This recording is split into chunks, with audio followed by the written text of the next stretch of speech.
So let's talk about the horizontal push. The agonist, the prime mover, is going to be our pectoralis major. The synergist, the helper, is going to be our pectoralis minor, our anterior deltoid, triceps brachii, and serratus anterior. However, your serratus anterior will not be working in the bench press because your scapula is retracted in the press down, so therefore it won't be moving. So let's go over some horizontal push exercises. The first horizontal push exercise we'll go over is the push-up. So keep showing some push-ups here.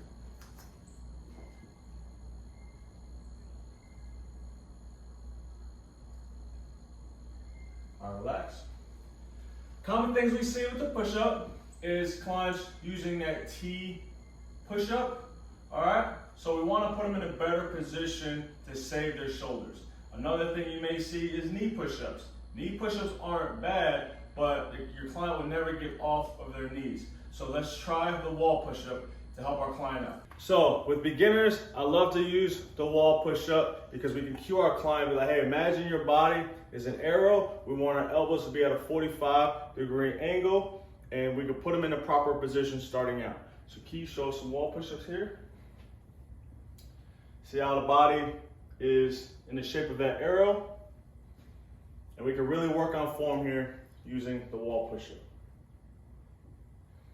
So let's make this challenging. Let's go into our elevated push-up. So progressing to the elevated push-up. There's a lot of things you can use to elevate your client to make the push-up more challenging or easier. So the more upright you are, it's gonna be easier. However, the lower you get, it's gonna be more challenging. You're gonna be using more of your body weight. So you can utilize the rack, a bench, plow box, whatever you have at your disposal. If you're at a corporate gym or your own garage gym. Here we're gonna show you how to use the rack. One thing I like about the rack is that way you can elevate it and lower the barbell, no problem. So Key shows the elevated push-up utilizing the rack here.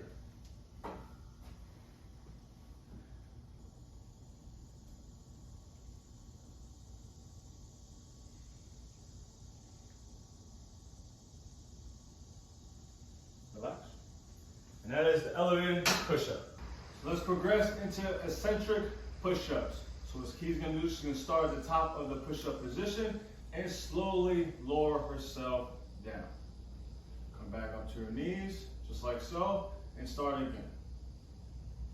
So now we're only working on the eccentric portion of the movement because we're not strong enough yet to work on the concentric portion of the movement, which is pushing our body weight up. So this is how we can progress it from the elevated push-up down to almost traditional push-up. So let's progress into our banded push-ups. I'm gonna add some trainer engagement here.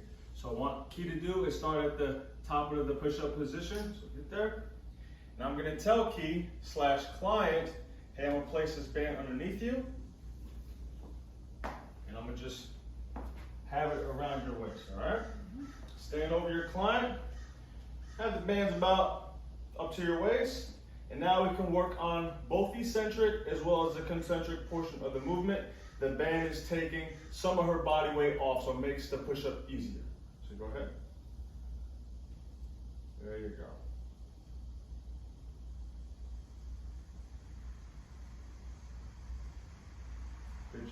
So now let's progress to the floor press. I love the floor press for beginners because it limits the range of motion because we're on the floor. So what I'm going to do as a trainer, I'm going to hand the weight to my client. There you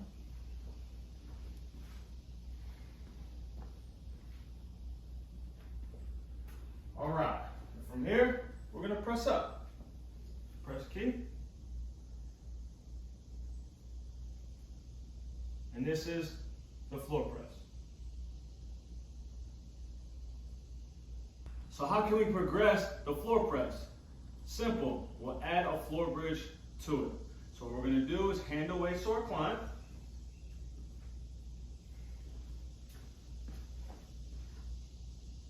All right, Key, do a floor bridge, squeeze the glutes, and press up from here.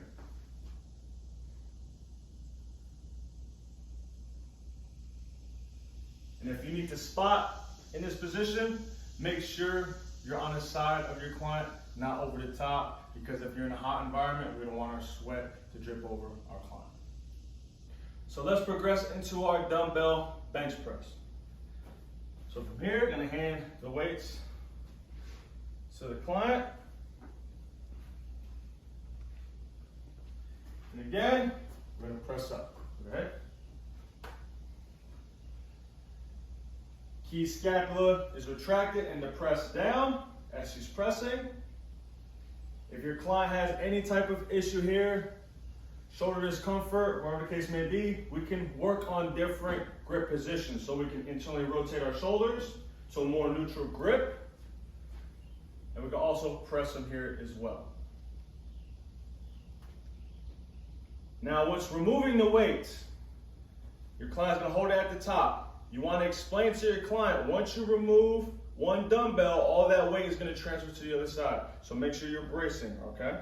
So you don't fall over. Take one weight off, go to the other side. So now let's progress to the bench press. I like to start out with just a barbell because this is where we can actually figure out our hand placement for our client, what's comfortable for them. Once you find that, now we can still work with no weight on the barbell and just work on form here. All right, so Key, you ready? Go ahead. We're still making sure that our clients is retracting their scapula and depressing down throughout the entire portion of the movement. There you go.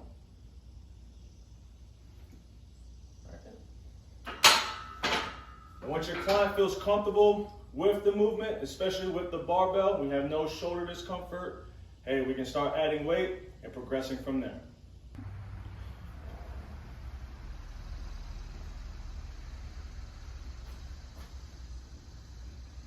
So let's talk about spotting with dumbbells.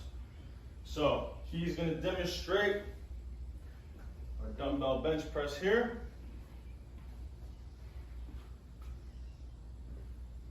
So what I want to do, I don't want to hover over my client's face because if it's hot environment, I don't want to sweat over them.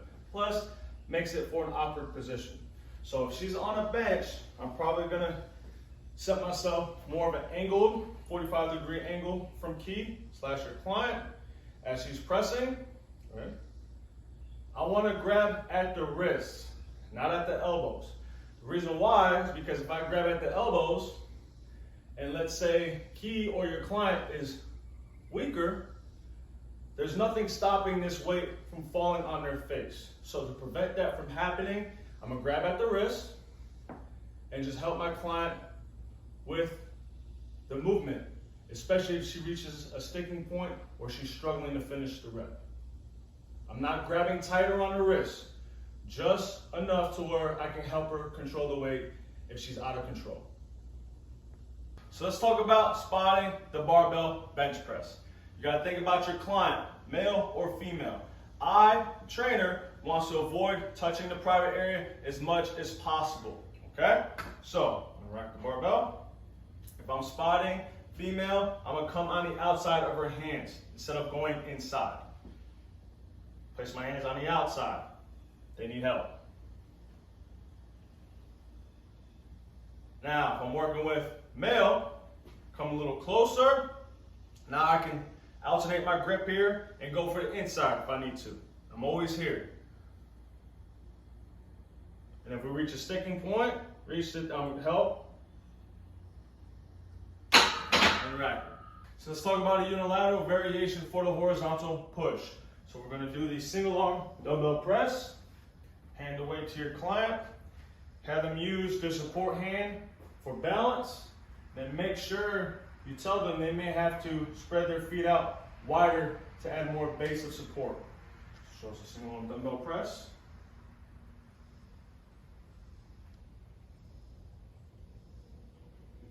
And then transition to the other side, grab the weight as the trainer, and switch sides.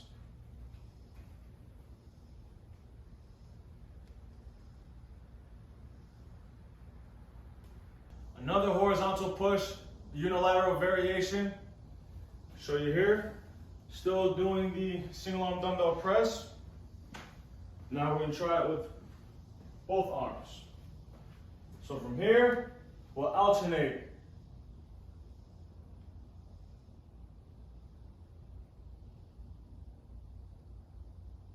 Now how can we get involved as the trainer? Here, show us a regular dumbbell press.